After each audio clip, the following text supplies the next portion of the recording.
আমাদের প্রিয় নবী হজরত মুহাম্মদ সাল্লাল্লাহু আলাইহি সাল্লাম বাচ্চাদেরকে নিয়ে একটা হাদিস বলেছিলেন। হাদিসটি হচ্ছে, তিনি বলেছিলেন যে বাচ্চাদেরকে তীর মারা শেখাও, বাচ্চাদেরকে ঘোড়া চালা শেখাও, বাচ্চাদেরকে সাঁতার কাটা শেখাও। তো এর মানে এই নয় যে আপনারা সত্যি সত্যি বাচ্চাদেরকে এগুলাই শেখাবেন। এই হাদিসের ব্যাখ্যা হচ্ছে, যুগের সাথে তাল মিলিয়ে যখন যে যুগ আসবে, যেমন এখন হচ্ছে বর্তমান ইন্টারনেটের যুগ, ল্যাপটপের যুগ।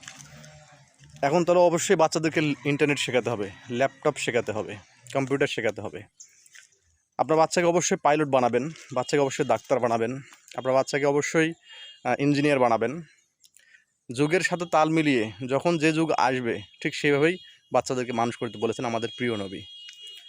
আপনি যদি বাচ্চাকে ইংলিশ না শেখান বর্তমান যুগে, তাহলে আপনার বাচ্চা বাইরের বিশ্বে গিয়ে কী করে চলাফেরা করবে?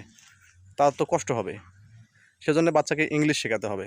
তিনি আমাদের নবী এটাই বোঝাতে চেয়েছেন যে যখন যে যুগ আসবে সেই যুগের সাথে তাল মিলিয়ে বাচ্চাদেরকে ঠিক সেভাবে মানুষ করতে হবে। এটাই তিনি বোঝাইছিলেন। আশা করি হাদিসটি বুঝতে পেরেছেন। ধন্যবাদ সবাইকে। আসসালামু আলাইকুম।